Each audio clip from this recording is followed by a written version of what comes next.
Hi, everyone. This is John Kalfa from the Wolf Connection podcast. Stephen and I want to thank every one of you who submitted a comment for our 100,000 download post. We have made a consensus and picked a winner for our podcast t-shirt, and that winner is Miss Wolfie. We will be reaching out to you via DM on Instagram so that we can collect your contact information and send out your awesome podcast t-shirt as soon as possible. Again, we can't thank each and every one of you who has supported us throughout this entire journey. And thank you all who are listening, subscribing, and spreading the word of the Wolf Connection podcast. We could not have hit this milestone without all of you. Howls to you all.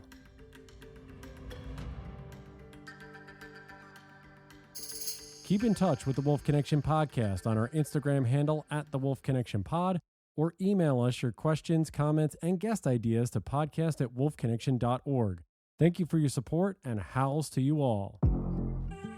Welcome to the Wolf Connection podcast. I'm your host, John Kalfa.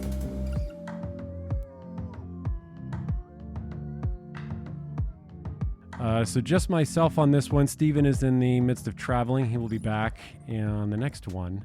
But he sends his regards to this individual who we were just talking before. Literally, he was at the midpoint of the amount of episodes that we've had already. So it's been probably a year and a half already, but he's back to discuss his incredible book. For those of you who, I'll run down the incredible amount of things that he's done. He's an award-winning wildlife conservation filmmaker, photographer, author, speaker, and a wilderness therapy instructor. You've seen his work on Nat Geo Wild, the BBC, PBS, Nature, the Washington Post, and Smithsonian Channel. The book I'm talking about is Through the Wilderness, My Journey of Redemption and Healing in the American Wild.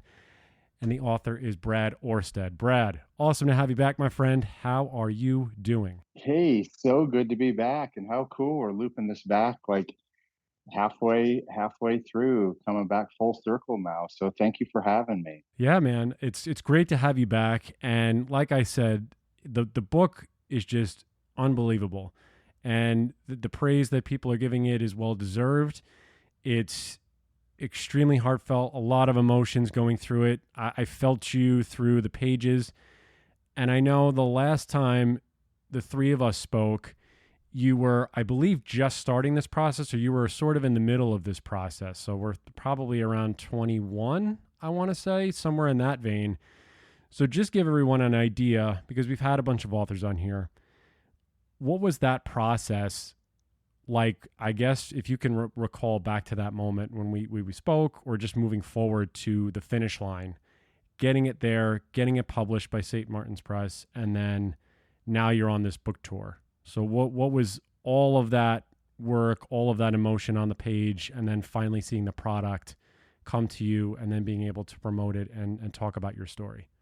Yeah, we pitched the book in November of 2020 to crickets. Like, we had nobody was interested. We got a little bit of feedback that said, incredible story, but the writing was kind of subpar. And so my agent and editor and I went back to work in 2021, and she put me through. She's also a creative writing professor, so she put me through a crash course in creative writing, and we reworked the manuscript. And I was writing 50 to 60 hours a week, living in a camper, going through a divorce. Same thing when I talked to you guys last. Um, it was a lot. And then we pitched it again in 2021 in the fall, and we had interest right away. And then St. Martin's came in, slammed the door shut on it, and wanted it. And I was so excited. And my agent, my editor were like, "We did it! We sold this thing to a big five publisher, like your first time out." And all I could think was, "Oh no, they want 80,000 words, and I think they want them to be good words, and I don't know what I'm." I got to write a book now, right? We'd submitted about 30,000 to get with a proposal, but we still had a lot of work to do on the book. So from January until May of 2022, my editor and I really just buckled down and worked on this thing. And it was due in January. I turned it in 6 weeks early to St. Martin's, and they accepted it as is, no edits. So my editor told me be ready to rewrite it all summer. Like they may want to change everything, and they accepted it as is. So we were thrilled. Wow. Yeah. Dude, that's insane. Think about this. So your first book, your first draft, it's there. What was that? What was that like for you? It is surreal. Really was. It'd been such a journey, and I had never really, when I started writing about this, I'd never really planned to write a book. Like it was in the back of my head, but when I started writing this, it was just because I recently gotten sober, and I just wanted to write down what happened, like in my head. Like I'd been through so much trauma and self-medication and others. Like I wasn't even sure what happened. So I really just wanted to write it down. So from it to come from like, I mean, I was baking huckleberry scones from 1 a.m. to 7 a.m. And so I'd have about 12 to 16 minutes to scribble something down and then run in and pull the scones and put another batch in, and writing in 16-minute increments, on a little scratch pad is how it started. So to come all the way from that to getting a deal with St. Martin's, who have just been wonderful. I've said all along that the only way that this has been possible is I've had angels on board. So it only makes sense that I'd sign with a St. Martin's, you know. So Yeah. it's been a journey. Man, Yes, sir. I aptly put with the title. Your journey, and I feel like I was saying that before. The words on the page, especially through, and it's really powerful. I think people when they pick this up and they really see the trial and the tribulation that you have gone through to get to this point is, listen, there are points in the book, and obviously I know that you're still with us. I'm just looking and I go, holy cow, the amount of stuff that's happening to you in your life, with, like you said, the self-medication, the alcohol, all that stuff, and all of it being on the page, and I think reading it firsthand, you're just thinking, man, this is a long road and a long journey. And I think the bear, and I love when you have that bear, the first bear experience, because I think you've had a couple, but that one where you're in that meadow and I go, oh my goodness, like Brad is out there. Just tell everyone that first bear experience, the one that sort of kicked everything into gear for, like you said, baking huckleberry scones, at least turning the corner to want to get sober, get clean.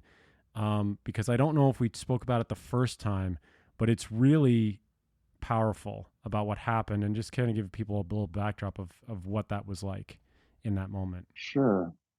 We left Michigan for Yellowstone about a year and a half after we lost Marley. And I really thought that just by moving to Yellowstone, being somewhere beautiful, I would feel better. Things would get better. And they didn't, because the trauma and addiction I packed in Michigan, I just unpacked in Yellowstone. And so when I was going out and I was around the wolves and I was around some other animals, it gave me a break. But I was fine when I was out in Yellowstone, but when I go home at night, it got dark again. And so I continued to drink, and it was in about May, late May. And I woke up hungover and ashamed, told myself I'm not going to drink anymore. I'm not going to. And I did it all over again. And I just felt really yucky, and I needed to get out and I needed to get away from things. And the closest, wildest, openest spot I knew was Swan Lake Flat, just south of Mammoth. We were living in Lower Mammoth. So I just jumped in my truck on a stormy day and drove up there. And I was looking back to the peaks towards the west that still had a little snow on some of the northern little pockets. And I decided to start walking. I just wanted to see if I could walk to those mountains. I just was so out of sorts. And, I'd taken training. I was a guide in the park and I knew what was out there. And I'd spent, dozens of days out there and reading. But I just started bumbling and I saw some elk on the hill, and I saw something ahead that I just assumed was an elk. And in my woe is me stumbling doldrums, it lifted its head, and it was a grizz.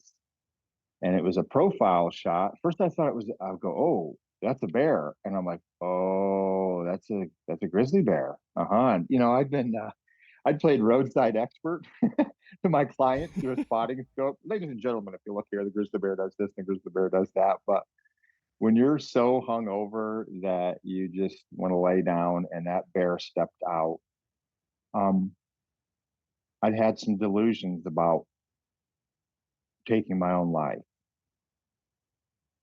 And when that bear lifted its head, it was non-aggressive. It was a profile shot, and it just lifted its head, and we kind of went, "Oh, oh!" And he stomped a little bit and just really went back to what he was doing and just disappeared. But it was the first time that, I mean, I was terrified of grizzlies, and it was the first time that something else maybe was responsible for my well-being.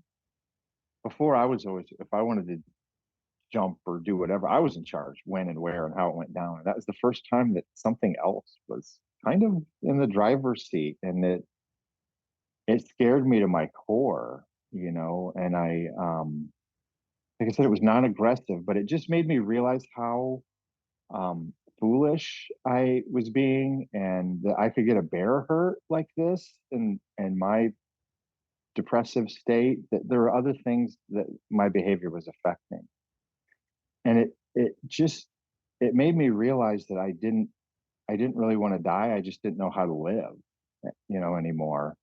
And so I mean, I laughed, I cried, I made snot bubbles. I walked back to my truck and just kind of had a little bit of a breakdown driving home, like pulled over, like, what am I doing here? What am I doing? Right. And I wish I could say it changed me for the better that day. It didn't, but it did change my trajectory because it gave me, I knew I wanted to live. I knew I was surrounded by beautiful, wild, amazing things, but I just didn't know where my place was in it yet. Man. And I remember too, I think prior to that, I remember reading the chapter where you all first I think got into the house and you moved right in and the wolves were howling very close by. And I think it was either the neighbors or the people that were around. They go, "Oh yeah, no, the wolves are pretty close." I mean, for that to be the initial welcome into a place like that, do you think that started anything at all? And the bear was like, were there a couple points of trajectory you think, or was that just sort of a comfort for you when you heard sort of the wolves howl in that moment, and then you were just like, oh, I'm in a different place, but I might not change my trajectory just yet. Yeah, I needed something big and strong. And I really think that powers that be, creator, whatever you want to call it, great mystery, was giving me signs with the wolves. I mean, we had the canyon pack in the backyard. We had my first close introduction to a wolf was sitting there thinking about taking this guiding class, this 3 week immersion into Yellowstone. And did I have the fortitude to even fill out the paperwork? And I'm looking out the back picture window of our housing in Mammoth, and Wolf 712, the big alpha male from the canyon pack, walked up into my backyard in the snow. And I turned my head a little bit and he saw movement and he just stopped and froze. And he was a big, beautiful Molly's wolf. And I looked over at him, and we just kind of made eye contact. And my camera was sitting on the table. And I kept thinking, if I reach, he's going to move, he's going to move, he's going to move. And I reached slowly for my camera, and he just turned and dropped back down into this, below the hill in the sage, and walked off. And it was a very powerful moment, like something, I felt like something passed between us in that moment. And I filled the paperwork out then. I said, yeah, I want to learn more about this wild place. I just had a big black collared wolf walk up into my backyard. I want to learn. I want to know. So I really think it was that. And the wolf watchers were so wonderful to me when I first moved out there and took me in. And I heard them saying 754, 755, 7. I'm like, I got 830. I don't know what you're talking about. I didn't know any of that, and they took me in. And so I really think that the wolves were the first things that gave me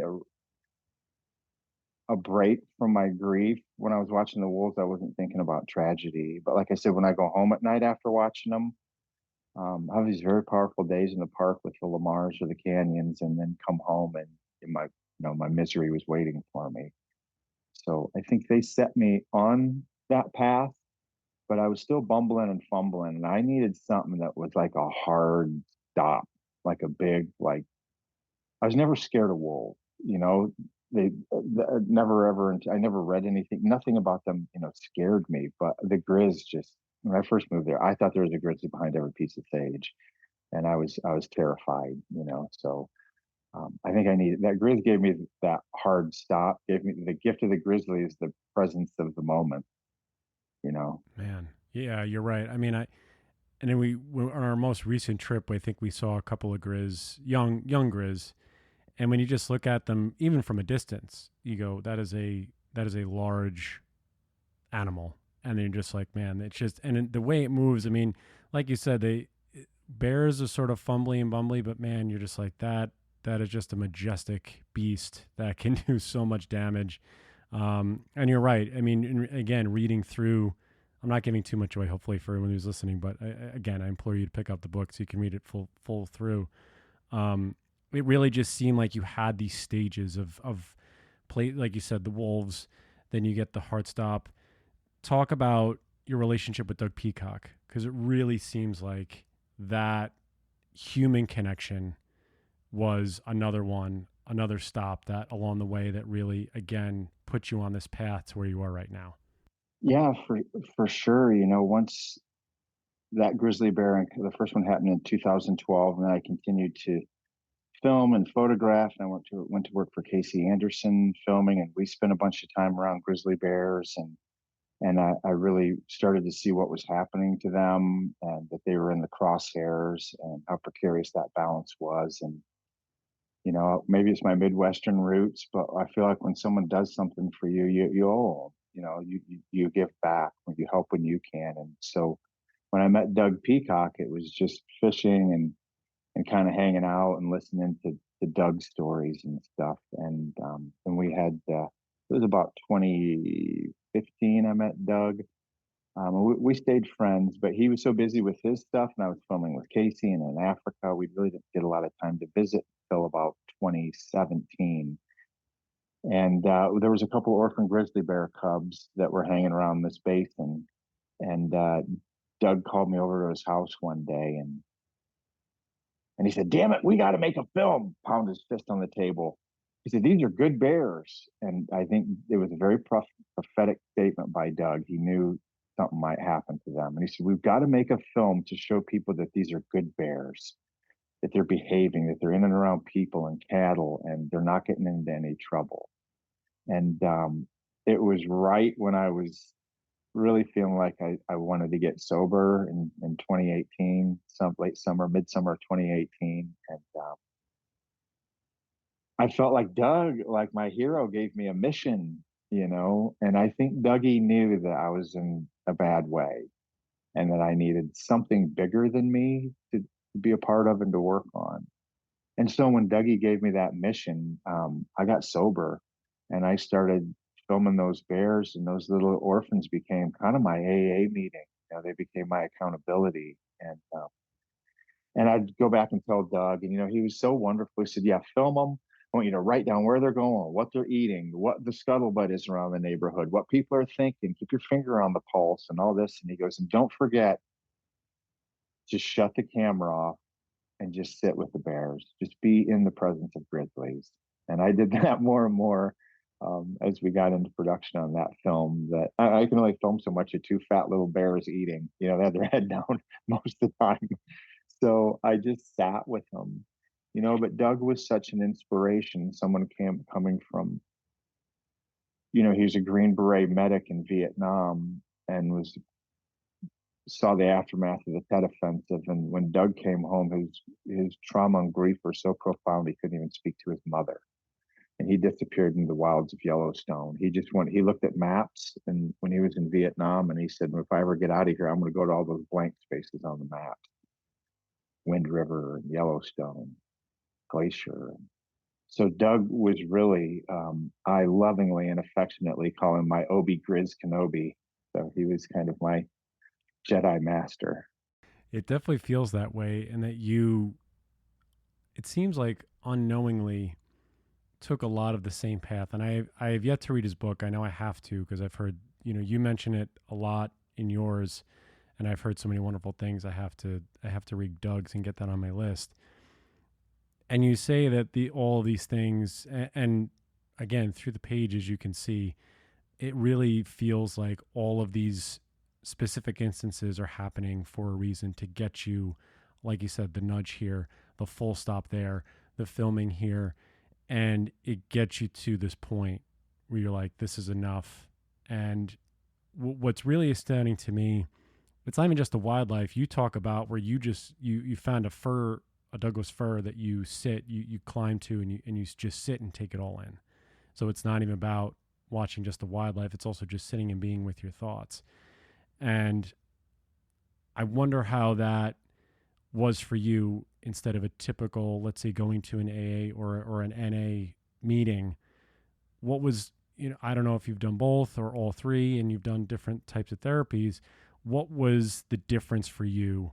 Because you say that was your therapy, to just sit and be under this huge tree and then just watching these grizz. Where did your mind go? Where did your body go in these moments to get you to the place that you are? Good question. Um, I feel like I owe a lot of that aspect of it to my Crow family that took me in. I started going over to Crow Fair in 2012 and went to a sweat with them and they're a long time sober and they really took me in. And so they started telling me lessons and Crow ways and native ways about their relationship with the animals and with nature and with Mother Earth. And, um, they just let me know I felt like I lost my mother and my daughter that day. And, my Crow sister taught me that I always had a mother. I had Mother Earth, that wherever I went, I had her and that's where I needed to go back to. And God bless traditional therapies and everyone who works so hard and that, but it wasn't working for me. And maybe it was, partly my fault, but I really needed a wild reset. I needed to be out in the breeze. I needed to sweat. I needed to climb. I needed to suffer a little bit, force myself through some stuff. And then, my Crow sister taught me to sit, to watch the buffalo face into the storm, to sit and watch the way that nature moves, to do cloud formation surveys, just sit there for the afternoon and just watch the clouds build and that you don't have to hold on to all the emotions you feel during those times that you can, like a visitor, you invite them in the back door, in the front door and out the back door and you let things move through you, and she really taught me that, she's like, I want you naked in the dirt. Like I want flesh on dirt. I want you sitting there. I want you literally connecting your body to Mother Earth. And that's when I really started to feel a change. That's when I felt something shift in me where my anger and fear and hate started turning into love, compassion, myself, my place finally, understanding, starting to learn my place in this world, and that wherever I put my feet, I'm home, the mountains, the cities, and wherever I'm home. And so I really had so many allies along the way that I did the hard work, and I can sit back and say that now looking back at it. But I had so many allies and so many helpers along the way that I had people that I thought would support me that bailed on me, and I had people that I didn't even know existed come out and really prop me up and dust me off and teach me some new ways to live and to think. I'm very, very grateful to all of them. It's it's really incredible how the universe, the world, the wild come around you, like you say, in your time of need, when you realize that there's something that needs to be fixed or adjusted or tweaked. And I want to go back to the orphan grizzlies for just a moment, because I know that there was a sense of tension. I know for you, because there was, I for those that'll, when you read the book, you'll understand the story, but two orphan grizzly cubs now living on their own, and you're watching them, I believe, daily or at minimum, multiple times a week.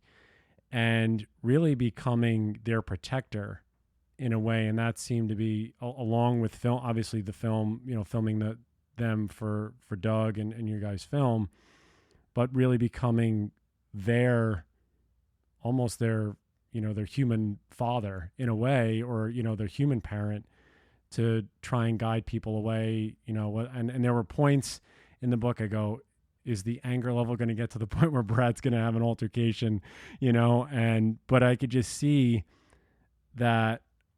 Did you ever feel that that was sort of your another portion of therapy for you? Is that this was your, like you said, it was your mission to film them, but did you also feel like it was your mission to be their guide, their protector, their, just, and as an educator for those that are around who are looking at them and who are viewing them and who are taking pictures of them and not truly understanding the impact that humans, or many humans, will have in a situation like that, where grizz are only, you know 10, 30, 40 yards off of the road.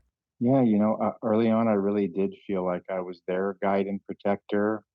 Little did I know that they were my guide and protector. But I felt such a closeness and kinship to them. I was out there every day, sometimes twice a day. I felt like maybe part of me felt like I couldn't protect Marley, so I was going to protect these little grizzly cubs no matter what. And it became a real mission, and I felt very close to them, and I didn't want to see any harm come to them. And when I saw people crowding them in, and just pushing boundaries with them, I was already a little edgy, and I might have been a little hasty with a couple people up there. And if you're listening, I'm sorry, but I was so worried something was going to happen to somebody else or to one of the bears, and these bears were going to die. And I just felt like everything small and beautiful that I loved was dying in front of me. And I didn't feel like I could take that again. Like I was on new wobbly legs with recovery, and I just didn't feel like I could take another death blow. Like if that something happened to them, I was going to go right back to the bottle and maybe not crawl out this time. So I felt a real closeness to them. I sure miss them. I wonder too, with because I don't know. I'm trying to remember, because we're talking, gosh, at least it got to be a year and a half ago. No, you didn't have Doc yet. What has that relationship been like for you through this process as well? Finishing the book. Doc, for those of you who don't follow Brad on Instagram, is the German Shepherd who has been by his side for, how long has Doc been with you now? A year and a half, Brad? I'm October trying to, October 9th, October 10th. I got him last year. It's last coming up year. on a Okay, year. yeah. Man, I mean, he is everywhere. So, what has that connection been like for you? Because that has to be, just tell everybody what that's like. Because I think many of those who are listening understand what it's like to have that relationship, that bond with a pet. But for you to have him by your side through all of this now, through traveling through this book tour, through the end of the writing, through the book getting published, through just traversing this country now, what is it like to have someone, or a being like that at your side? Doc's been wonderful. Man, I went 2 years without a dog, which is the longest I've gone in my adult life. And I'm laying in bed one night, scrolling through and rescueme.org, and there he is. And it was like, you know, 1 in the morning, and I'm like, oh no, I'm getting a dog.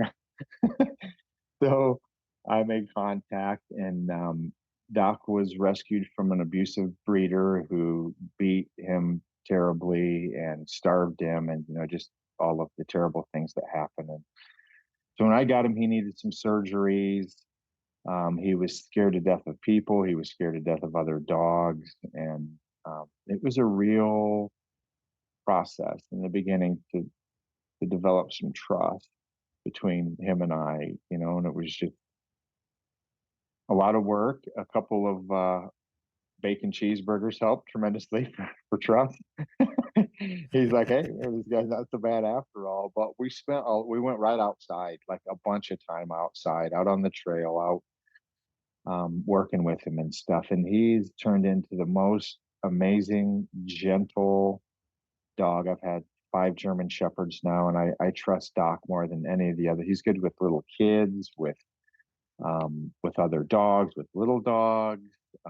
Not so much with the rabbits in the front yard. I don't know what would happen if you ever caught one of them, but as far as the things that really matter, he's been great, and he's been by my side. And there was still a process, even after publishing this book, I still been working with, working through some things, and he's forced me out a bunch. Like I had a podcast called Take It Outside, but you know what I was doing? Sitting inside, depressed and miserable, doing a podcast called Take It Outside. And then I get a dog that says, "Oh, we're gonna take it outside," like We're gonna go. Yeah. every day. So there's been days where I'm like, dude, it's raining. He's like, I don't care, I don't care, I don't care. I'm like, all right, Let's let's put go. the rain gear on and let's go. And it's some of our best days then. So it's been wonderful to have him along for the journey. And it's funny, I go to some of these book signings and I walk in the Patagonia store and they go, "Where's Doc?" Like they look past me, they're like, "Yeah, yeah, yeah, yeah, whatever. He's Yeah, here, yeah, you're good. picture boy's here. Where's the dog?" So they're like, "Bring him inside." In Salt Lake City, they ran an extension cord to the camper for me so he could sit in there in the AC for 2 hours, while I did the presentation. So he's, I think he's the one that gets all the likes. Isn't it funny? I'll post like a animal shot and get the few. You post a picture of your dog and it's like after like. But I think people relate to his story too, and it's so true that he's had some deep physical trauma and some pain. And it's just a testament that with some love and some understanding and some work and some time, we can overcome those things. We don't have to. Trauma looks backwards, love looks forwards. Mm. Yeah, that's a wonderful, beautiful sentiment. And it just really shows through the relationships that you've had through the book, both wild, human, and now canine with Doc, how it all has shaped this trajectory that you are on, or that you continue to go forward. Do you feel, now that the book is out, there's a specific message that you weave through it unknowingly, that I'm sure there are individuals, or I hope maybe there are individuals that have gone through some of the same issues or traumas that you have, that can pick this up and see there are other ways to go through this, and find the light on the other side, the green on the other side, whatever it may be. Did you ever intend it to be that, or do you think it just formulated that way as the words were coming through you? Another great, great question. I initially decided to write this book for 3 reasons, and that was to honor a creator, my daughter, and to help other people. And I didn't know while I was writing it that the fourth was that it was such a vital part of my recovery to get this out. But I've always wanted to help people. When I was a kid, I was very involved in the church. I thought that's what I wanted to do, was be like one of the cool youth ministers that drove cool cars, and cool guy. And I got off track for a couple decades. But I've always wanted to share those kind of things. And again, my Crow family taught me that we don't hoard anything, especially medicine. And if you have something that can help people, you don't hoard it. You share that medicine, you share that love, you share that journey, so they don't have to go up the hard side of the mountain. There are better ways. And I didn't know that back then. And I just hacked and clawed for years. It's like I came up the bunch of downfall on this nasty side of the mountain. I get to the top and people are like, "Did you know there's a trail over here? Like switchbacks and stuff?" I'm like, "Oh, there is." I came up this other side. I wouldn't recommend it.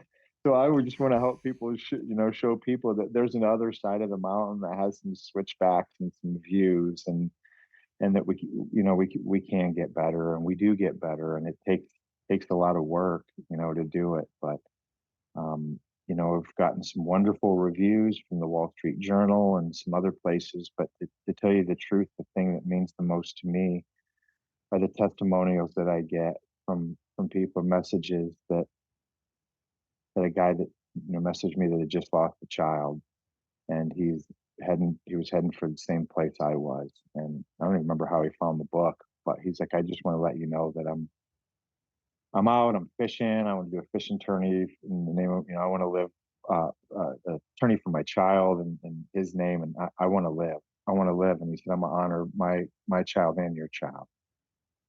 Those are the things that Yeah. mean the most to me, besides book sales and reviews and stuff. The people's lives that it hopefully touches that don't have to go that hard, take that hard side of the mountain.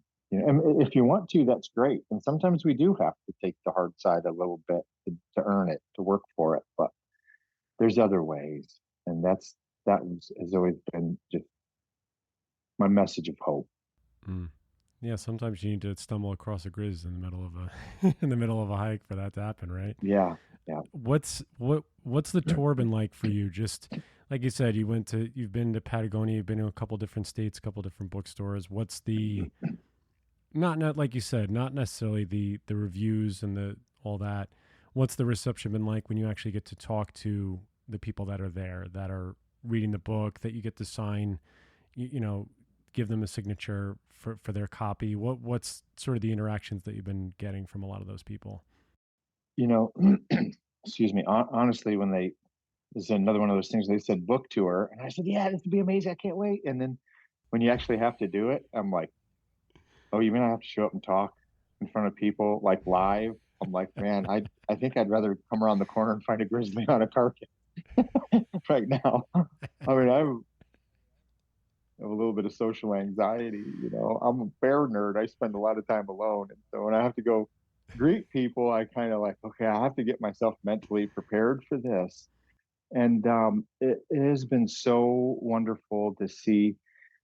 Several of these will screen the film "The Beast of Our Time" that I did with Doug Peacock and Jeff Bridges and Terry Tempest, and then I do a short reading and then a Q&A. And so people will buy books ahead of time. They have the opportunity.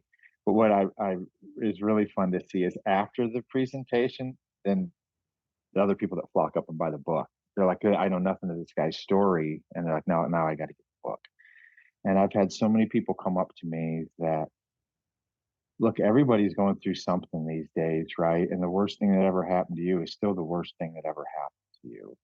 And we live in a society where there's a little bit of a stigma sometimes about talking about those things, or it's just deeply personal and it's hard to reach out about those things. And so there's been tears, there's been laughs, there's been hugs, there's been numbers and emails exchanged. And it's been so great to get out and meet people and see people and find out that we really are all on the same journey, together collectively, so to speak, and that the things that bother me bother you too, and other people, so that's my favorite is, we just, man, we're like, I look around, I'm like, I can tell the employees are ready to go. And I'm like, we better wrap this up. Hey, if you guys want to go somewhere after this, we can, but I think these folks had Yeah, long exactly. day and they're ready to go home. They're like, yeah, that's neat, fair boy, let's wrap it up. So Oh, it's been the people have been the most wonderful part in that connection with folks. I feel like a central theme throughout this whole the conversation that you and I are having right now, and even just talking about the book, is really just this connection piece. Is that there we are truly connected to each other in so many different ways, and I think that is something Stephen and I have talked about at length on the podcast. Is just the amount of interconnectedness that is not only through conversations like this, it's through finding people like you say with similar stories, with similar traumas, with similar needs, and that we really are more alike than I think we like to admit. And the help, like you said, I love what you were saying, that your Crow family was saying, is that if you have the medicine, you should share it, because why hoard something that can help others? I think that's so valuable and really powerful, that I think sometimes gets lost because it's hard, I think, to think that in a moment of desperation or despair that you're going through personally, to think that maybe on the other side of this you can help multiples of people out of whatever they may be going through. I'm sure I it seems like you're seeing this at the end. You know, like I say, books published, you're out doing it, and you must be seeing this in multiples now that it's done and it's out there. You know, the best way to heal is to help someone else. If you're feeling depressed, if you're feeling what's Doug called the metaphysical icky poos, if you have any of Yeah, that, that's right. go help somebody. Go help your neighbor. Go help someone in the community. Go do something for someone else and watch how much better you feel. Because it is that bond, that connection, right? And that's the connection that we need, that try to promote too, to nature, that deeper connection, not that superficial. Yeah, if you just want to hit your bucket list hikes or whatever, that's fine and do that. But I think it's that deeper connection where we really find that healing. And that's in nature and in people and in culture. And as a filmmaker, we start wide, usually with a big shot, establishing a place, a time, something. And I feel like today's society, we're all so zoomed in our own little lives, right? We're all on the end of an 800 millimeter lens, just looking at our lives, and we need to pull back and get that wide shot of the bigger picture of all of us together. The blood that runs through me is the blood that runs through you and through everyone else. And we are all connected. And until we realize those intricacies and realize that we can't pull on one strand without affecting the whole web, that we have to understand that we have a place in that too. And it's an honor to be there. And with that honor comes some responsibility, to make it a better place. I can't change the world, but I can change my corner of it. Yeah. And I think that's when you've it's just like building the puzzle, right? You do the corners first and then you start working your way to the middle and figuring all that stuff out. I wonder too, Brad, because you are a bear enthusiast. I mean, you're a wild enthusiast, of course, wildlife enthusiast, but bears mostly. Do you are you are you hoping that maybe this book, along with the human side of it, helps a little bit with the wild side? Because I'm sure you're looking and seeing a lot of what's coming down, especially in Montana, about wolves and bears and lions. Hopefully not. It doesn't get that far. But do you think that this will resonate with those who, again, might have that misconception about, wolves, bears, lions, whatever it may be, and understanding that there is a connection there, while we should have a healthy fear of some of them, that they do have their place and that they can help in their own unique way. Yeah, I mean, I guess selfishly, pragmatically, that's part of why I do these things, is that I can help foster some nurturing for nature, help foster that in people to understand that, these are your grizzlies. These are everyone's grizzlies. These are federally protected animals. Just because you live in Florida doesn't mean these aren't your grizzly bears. And when they're gone, they're gone. And look at what's happening in Alaska right now, gunning down grizzlies from planes. And, we I I don't I feel like our technology and our society has moved so fast in the past 120 years, and our bodies and our brains have not caught up. And we come from a life that, for eons, where we've lived very close to the earth, and where the city is wilderness to me. The mountains where there's grizzlies and lions, that's home. The city is my wilderness, but I want people to understand. I was just reading some Ed Abbey again and saying, even if you're not going to go to those places, we need to know they exist.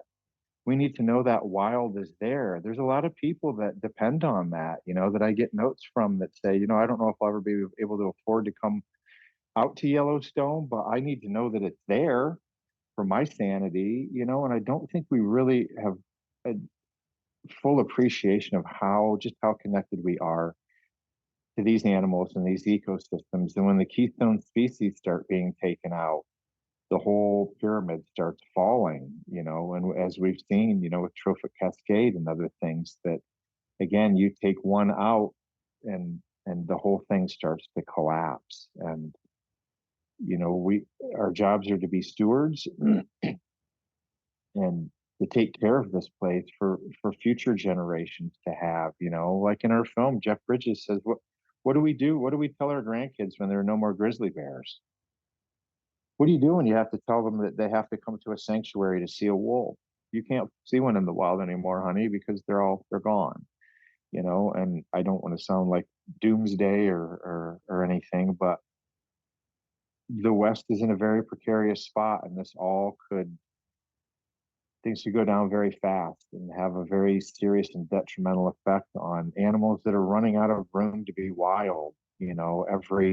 There's not a drainage that doesn't have a trail through it.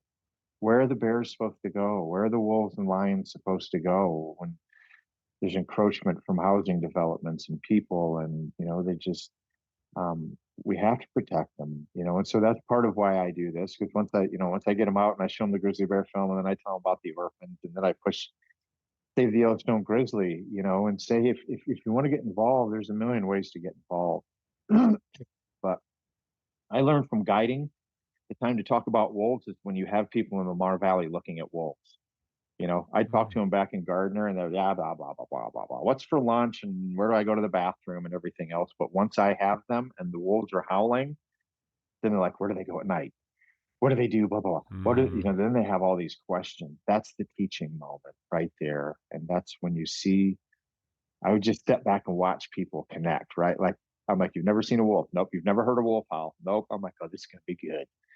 And you just see them, like that howl goes through their body, and tears well up in their eyes, and that's that primordial connection that we still have to the wild. It's just a little confused, I think, right now in this day and age, what it's supposed to do with itself. But that connection is still there, and that was my favorite part about guiding. Is just I just stand back and watch them. Like, I can't wait to see the look on their face. Wait till Grandma sees her first wolf. This is going to be good, right? And then they're like, "Can I have a sticker? Who do I write? What do I do? How do I get involved?" That's when we Right. get them involved, right? Yeah, people live busy lives, and when they get back to their day to days, it's hard to remember what's happening, in grizzly country and wolf country. So it's important that we Yeah. educate, that we do these things, that you do like what you guys do, and all the education, and especially for kids, right? Because let's face it, this is their world. We're handing them a real powder keg right now.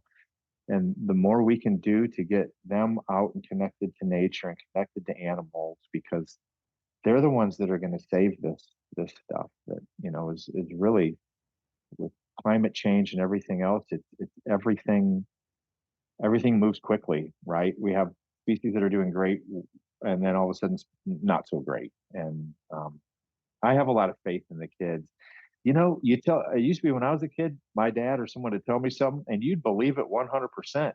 Now you try to tell a kid a fib or joke with them, they got their phone. They're like, "Nah, I just looked it up. That's not right. That's not Yeah, yeah, right." I'm yeah. like, "Good. Make sure you take that with you and keep that, questioning authority and question these things. Don't believe what you hear and see. Do your homework." And Yeah. they're good at it. No, they are. And it's incredible what you're saying, because we're plugged in a different way, meaning the technologies, and we're plugged into really interconnecting ourselves to the world in a different way than we were, like you say, probably, I would say, hundreds, thousands of years ago, where we were really plugged. We had to be plugged in. That was our way of life as we were evolving. And to get back to that, and you're right, the guiding portion of it, when you're seeing those reactions. Listen, we felt it the first time we went to Yellowstone, and within the first hour of us being in the park, seeing the wolves come across the canyon, and we're like, "Whoa, this is a whole different level." Even though we work with wolves and wolf dogs, to see them in a natural setting, to see it really was the National Geographic moment of elk turning their heads, coyote whipping through, ravens flying down, and then wolves. And you're like, that doesn't happen. You just don't think it happens. And then when you see that, you're right. The reactions, the emotions, and the feelings that come through really tap in, like you say, to something that it's been buried for a long time, and you're not supposed to feel it. And then when you do feel it, it just, it brings up all of these things that you're like, wait a minute, I actually do want to know about this, or I have this, something is drawing me to this, and the reason why I want to be involved.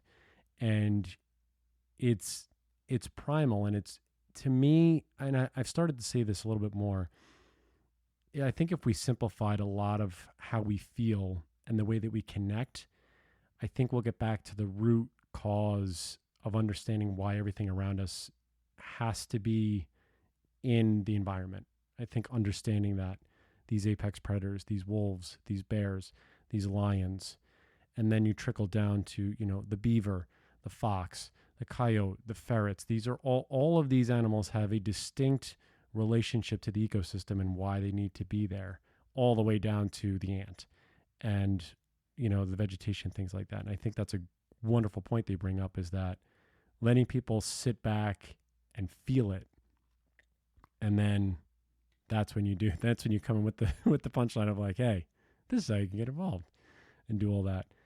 I guess the one thing I will ask you, because I mean you kind of answered my question, but what are the things that you, if people ask you how to get involved for Grizz, or anything for that matter, for any predator, or any, or for wildlife, or Yellowstone, whatever it is, what's the main message you give to them if they're up to and they ask you, Brad Orsted, about this stuff? It's just there's lots of great organizations. Wolves of the Rockies, Save Yellowstone Grizzly. There's great organizations that people can get involved with if they want to send a donation, if they want to help stuff envelopes, if they want to do a presentation. I think the big thing is too is like I was saying, things happen and change so fast now. Like I work in this stuff and I'm shocked. I put my head down for a couple of weeks and I come back up. I'm like, they did what? Shot a bear where? And they did, and what's happening? And what happened the past 2 weeks? It's really important to stay current on what's happening because a lot of these um, laws get passed as writers, on other things. So if you're not watching legislation, that's where like Save the Yellowstone Grizzly. I know Dougie, back in the day, most of their stuff used to be boots on the ground. Now it's leather shoes in the courtroom. It's hiring attorneys, and it's all done through the courts and through attorneys in places like Sierra Club and Earth Justice. Center for Biological Diversity. So many of these they were getting involved. So pick your animal or animals, whatever your heart pulls you towards, and go find a nonprofit organization to get involved with and just try to stay current. You can put up Google alerts for wolves or for bears and try to stay current on these things because they are all of our animals. People get the sense that they just belong to people in Montana, Idaho, and Wyoming. That nothing could be further from the truth. And if we continue with that mindset, we're going to lose them. We have to understand that these are up for everybody, and that your voice matters and your say matters. And write those letters to legislators, find out what you can do. There's plenty of people doing a lot of hard work that appreciate the help. Just Yeah. even if it's a letter of encouragement, to them or something, make them a pie, do something nice for them, right? Anything you can do Yeah. to help share that medicine. Yeah. Yeah, we're gonna take. I hope everybody takes that out of this conversation between me and you, is share the medicine, because I think that's it's so valuable, and it's so poignant. Couple more things. Just when people pick up the book, and we'll give everybody after these last couple where you guys can find it. I think it's available everywhere. But what is the main, from the author? What's the thing you want to say to those out there who are listening to this conversation who might be interested in the book? What's the one thing you want to put out there for those that are thinking about picking up Through the Wilderness and giving it a read and checking it out? Mine is a long and arduous journey, but ultimately it's a message of hope.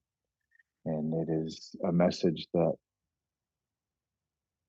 we just have to keep going, keep moving through it. And I know it may sound trite, cliche, or overused, but when you start doing the work to get better, allies will come out. And I know I look at people and they roll their eyes and stuff, and I'm like, I know. I used to say the same thing.